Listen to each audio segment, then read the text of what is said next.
Well, the walls appear to be closing in around Dr. Tony Fauci, finally. Last week, Senator Rand Paul unveiled explosive new evidence indicating that Dr. Fauci directed staff to delete official government records, emails, documents, of course, which are at odds with his previously sworn testimony before Congress. Now, Senator Paul is calling for Fauci to appear before the Homeland Security and Governmental Affairs Committee this fall to clarify these significant discrepancies. And beyond the Fauci revelations, Senator Paul also recently made a surprising stand by, well, not surprising to us who follow Senator Paul, but to a lot of other people, stood by with Democratic senators to push for the release of the Jeffrey Epstein files. Only he and Senator Hawley were the two Republicans to join with Democrats calling for the release of the Epstein files. Like, what in the hell is going on here? And overnight, Attorney General Pam Bondi calling for aggressively prosecuting so-called hate speech, something that Charlie Kirk did not support at all.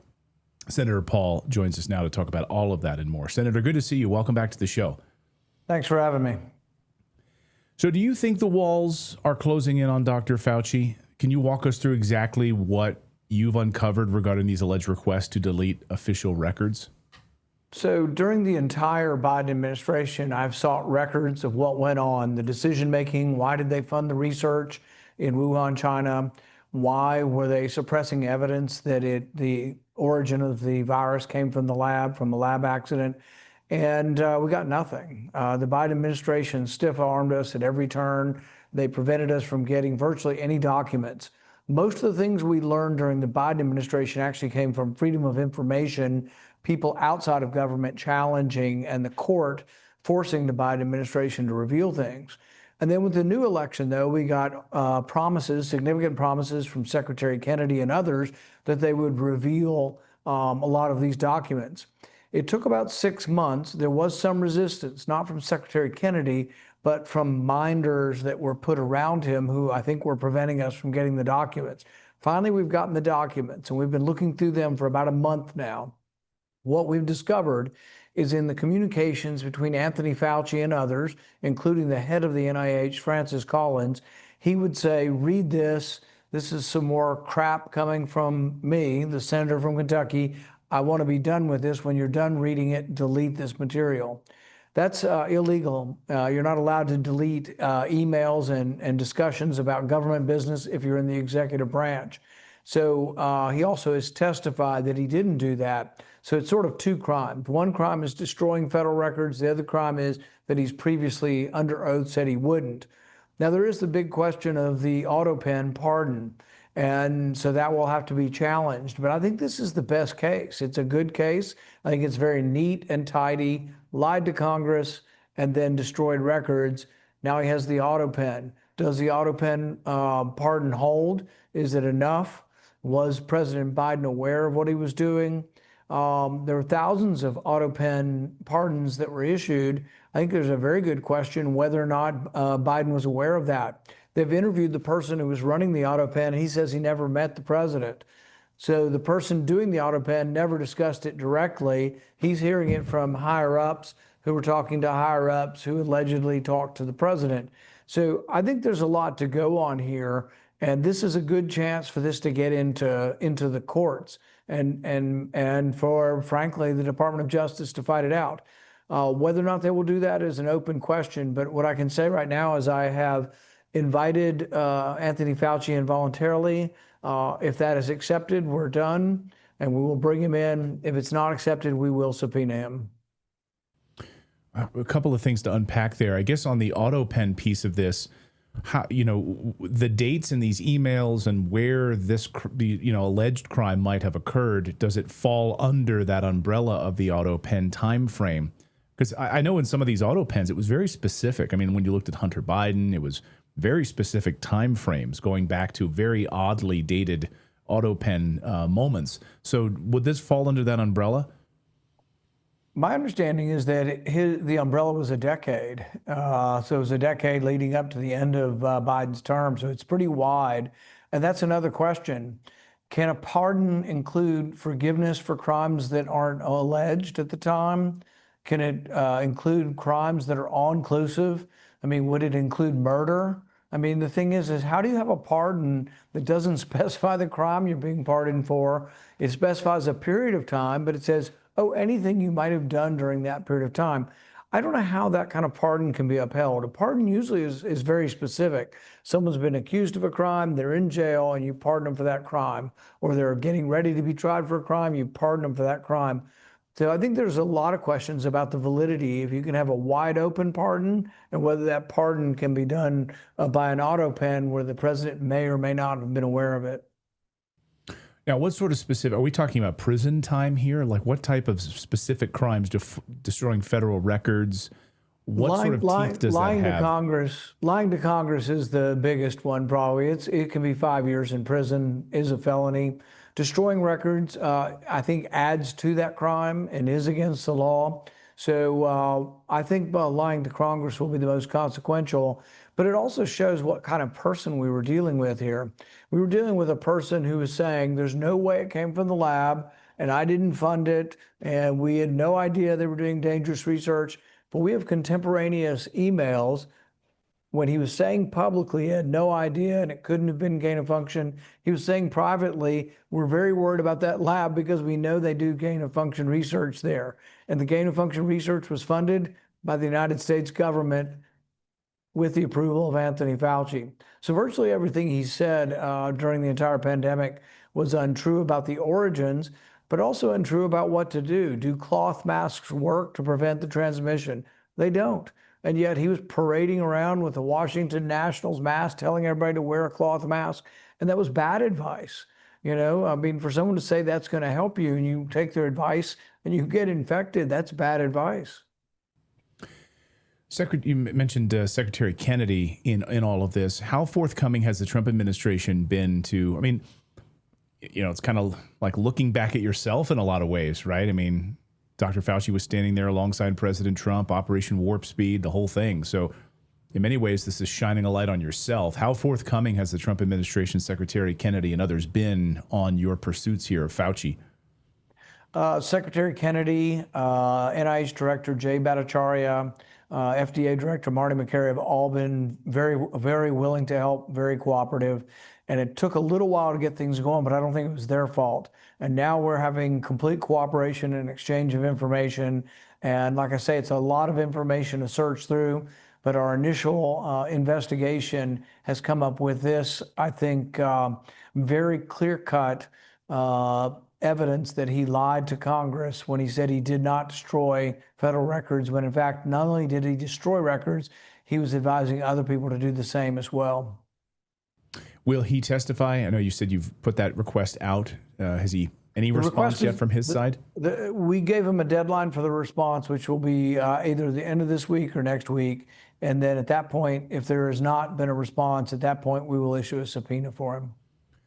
Before we move on, I want to talk about Epstein. I want to talk about Pam Bondi's comments on free speech and hate speech.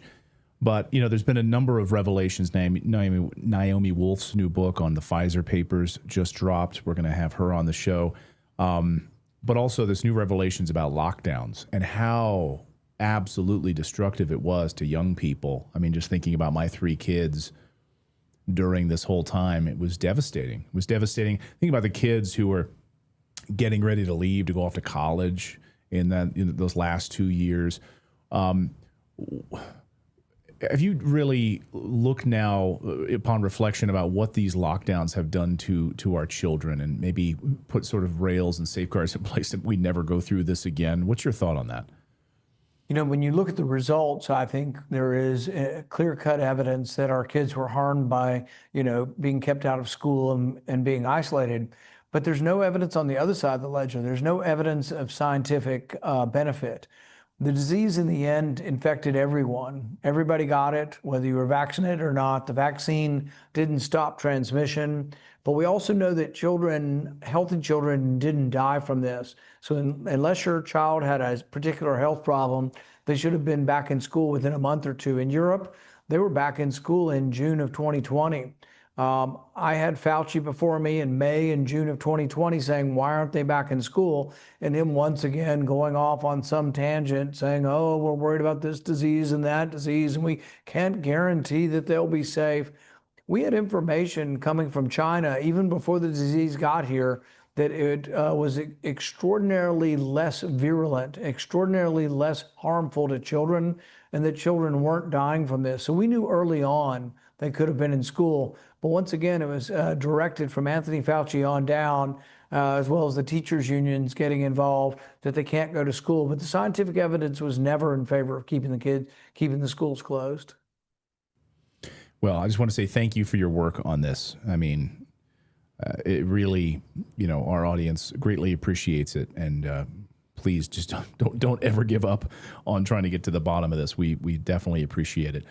Another thing that our audience definitely wants answers on is the Epstein files. We're all being sort of told, move on now, move on, don't look here anymore. You and Senator Hawley made headlines siding with Democrats on this to push for the release of the Epstein files.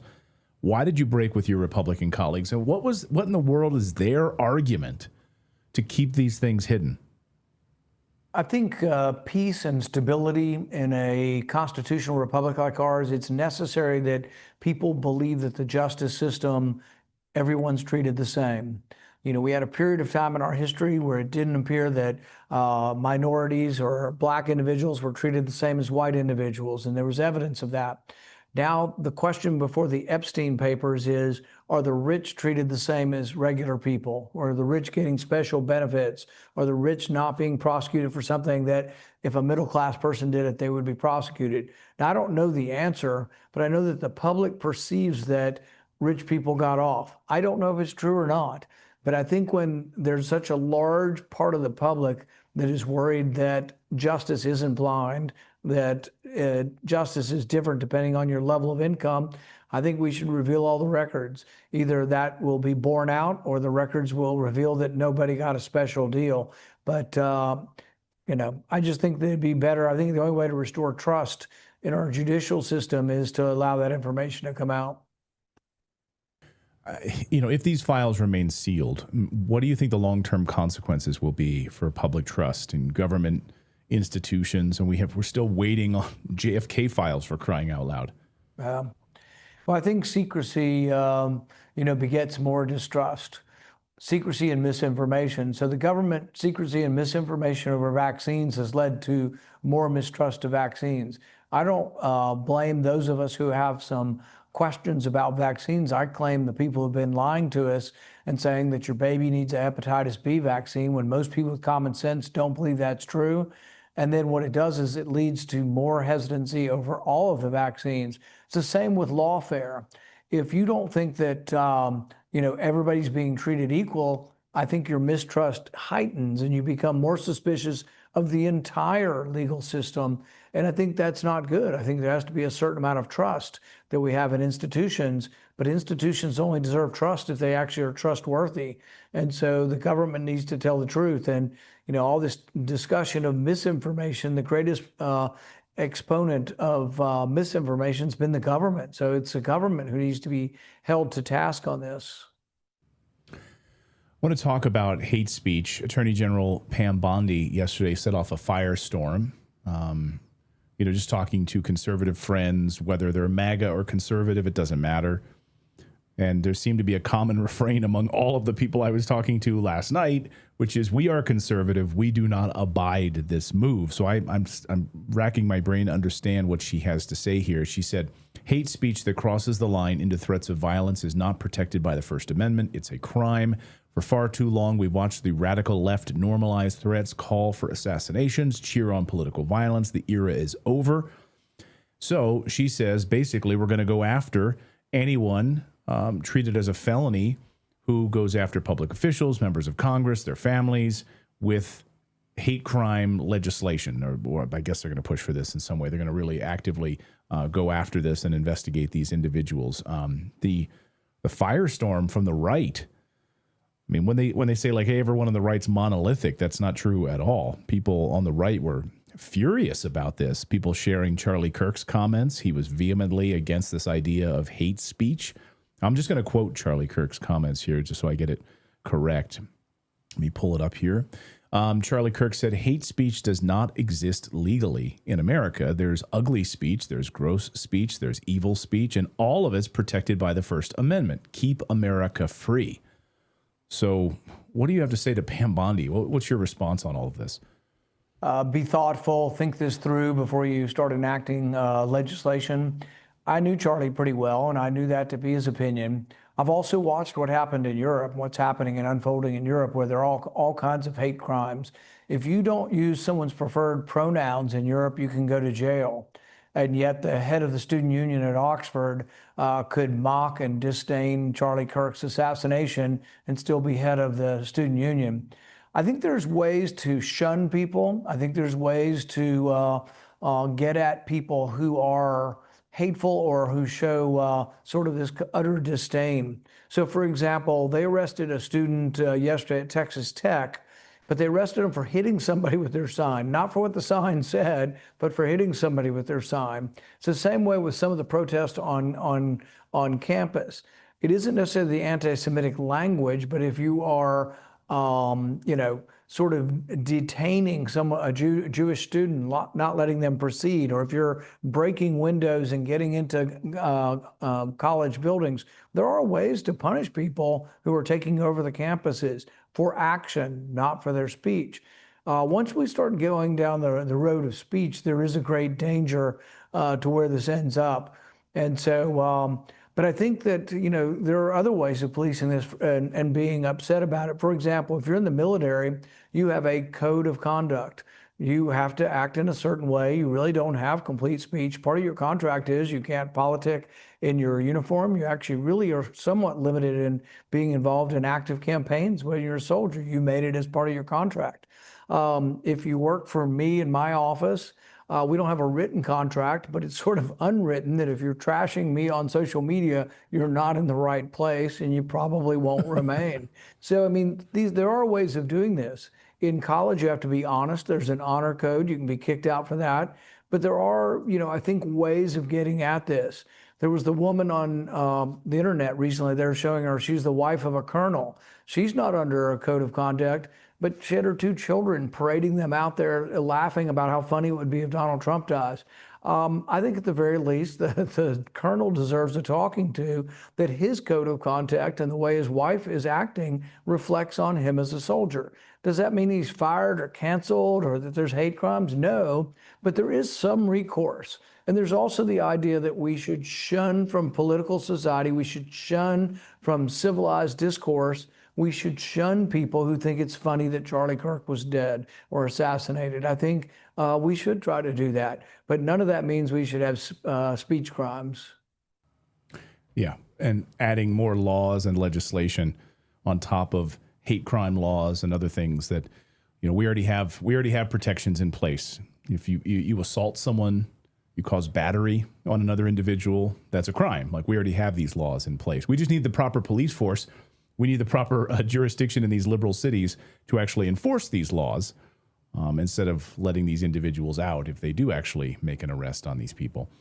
Senator Rand Paul, great to see you today. Thank you so much for your thoughts on all of this. Stay strong. Continue to do what you're doing. Our audience loves you, and I can count on one hand the members of Congress that we support, and you are definitely one of them. So keep doing what you're doing, Senator. Great to see you as always. Thank you.